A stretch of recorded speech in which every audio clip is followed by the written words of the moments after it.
used to compare the EMF of two cells, or it is also used as to measure the internal resistance of the cell.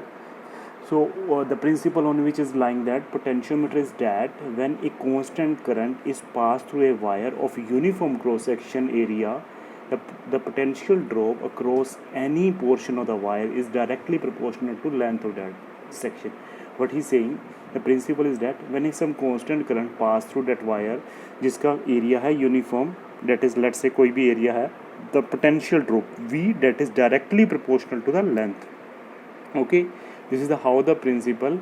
Let's say if there is a wire, okay, उसके जो around potential drop होगा, अगर हम देखेंगे उस wire के around potential drop होगा around this wire at any point, let's say at this point is directly proportional to, यहाँ पे लेट्स से कोई पोटेंशियल ड्रॉप हमने मेज़र करना है, that is directly proportional to its length. Okay, that is the principle. Let's say a potentiometer construction is the like here is the cell, okay, here is the ammeter, here is the rheostat with the key. Rheostat is nothing that is the varying resistant. यहाँ पे हमने, अगर आपने कभी laboratory में देखा हो, एक रेजिस्टेंस के हम रेजिस्टेंस को वेरी कर सकते हैं, that is the rheostat.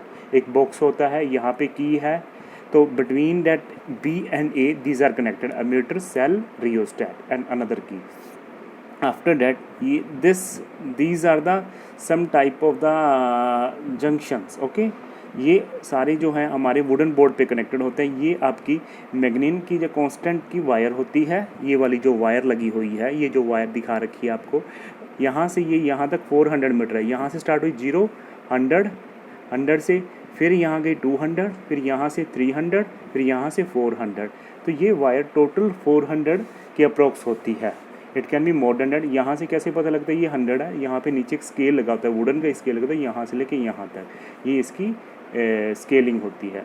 From this like wire का एक एंड इधर से यहाँ पे वोल्ट मीटर के थ्रू कनेक्टेड होता है, and from there it is connected to the jockey. Jockey is like the pencil.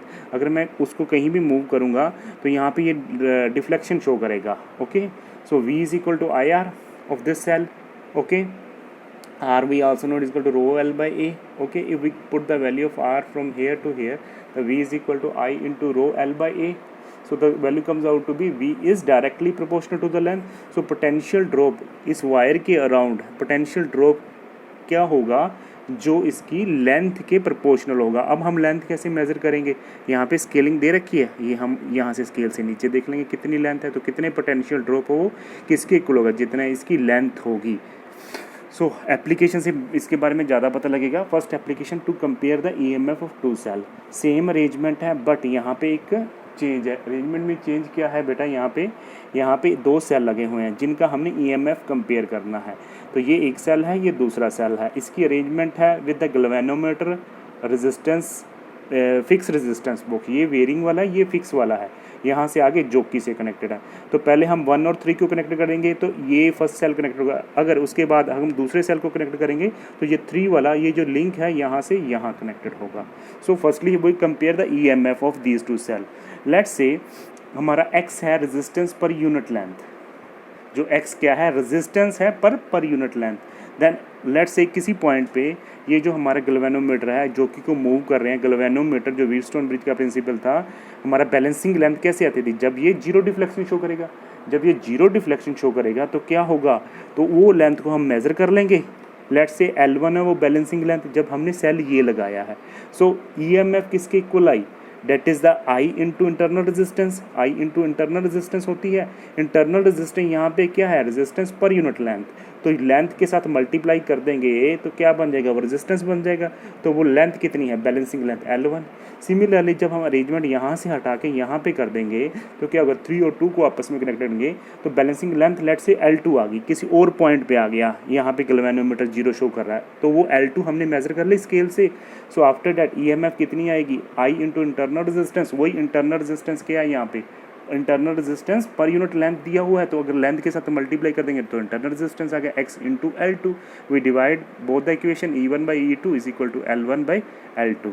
So this is the first application. Now we move to the next application to the measure the internal resistance.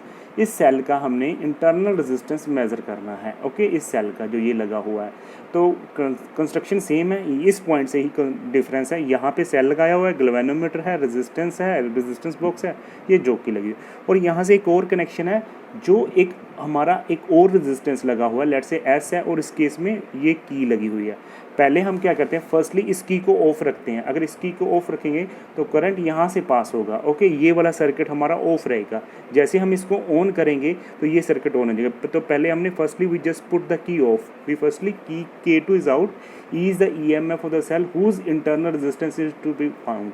ये वो cell है जिसका हमने small r find करना है, internal resistance find करना है। So let L1 with the balancing length, जब हमने ये ऑफ करी, इसको मूव करें जो कि पे, तो बैलेंसिंग लेंथ आ गई, जहाँ पे गैल्वेनोमीटर रीडिंग 0 शो कर दी, तो वो हमारी लेट से L1 आ गई। तो E is equal to cell की EMF क्या होती है, that current into internal resistance. X यहाँ पे क्या रेजिस्टेंस पर यूनिट लेंथ है, तो लेंथ के साथ मल्टीप्लाई कर देंगे तो क्या आ गया, ये टर्म क्या आ गई, इंटरनल रेजिस्टेंस आ गई। उसके बाद हम क्या करेंगे, की को पुट कर देंगे। नाउ पुट द की, ये सर्किट ऑन हो गया, तो ये क्या हुआ, now put the key to also introduce the resistance S. हमने यहाँ पे रेजिस्टेंस एस कर दी, तो जो हमारी EMF थी वो हमारी जब हम क्या बन जाएगी, पोटेंशियल डिफरेंस बन जाएगी, close circuit. If you go through the definition, the potential difference become the EMF when it is in the closed circuit। जो open circuit होता है तो उसको हम EMF कहते हैं। So this terminal potential difference across this cell, इस cell के अराउंड जो पोटेंशियल डिफरेंस V होगा, डेट इज, अगर फिर उसको जब इस सर्किट को ऑन करेंगे, फिर इस जोकी को मूव करेंगे, जहाँ पे गैल्वेनोमीटर 0 शो करेगा, लेट से वो हमारी लेंथ आ गई L2। X into L2 is your internal resistance.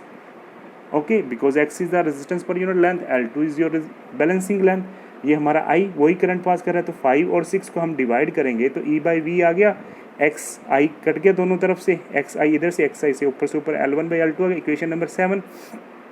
इसकी एक और इक्वेशन है जो अगर आपको याद हो, E is equal to I into R plus S। R क्या है यहाँ पे, इंटरनल रेजिस्टेंस इस सेल का, S एक्सटर्नल रेजिस्टेंस है। यहाँ पे हम पहले आपको याद हो R प्लस कैपिटल R होता था, V is equal to E minus R I into R plus capital R होता था। So we can write E is equal to I R plus, अब कैपिटल R की जगह हमने S लिया। Similarly Ohm's law देखें, ओम्स लॉ क्या बताता है इस इक्वेशन के, V is equal to I R, यहाँ पे एक्सटर्नल रेजिस्टेंस है जो पे S है, तो यहाँ पे जो एक्सटर्नल रेजिस्टेंस हमने लगाया है वो कुछ नहीं है, वो सिर्फ और सिर्फ आपका क्या है, R की जगह S है। तो इन दोनों इक्वेशन को डिवाइड करेंगे, E/V is equal to I से I कट गया, R plus S upon S आ गया। इक्वेशन 8 और 7 को कंपेयर करेंगे, राइट हैंड साइड देखेंगे तो क्या आएगी, R plus S upon S is equal to L1 plus L2। तो इसको सॉर्ट आउट करेंगे, R plus S plus 1 is equal to L1 plus L2। 1 को उधर लेके जाएंगे तो क्या होगा, L1/L2 minus 1। So R equal to L1 minus L2 minus 1 bracket close into S। So R is equal to this is the equation जिससे हमने internal resistance measure कर सकते हैं सर्किट का। ओके, सेल का, नॉट सर्किट का, cell का। This is the required equation.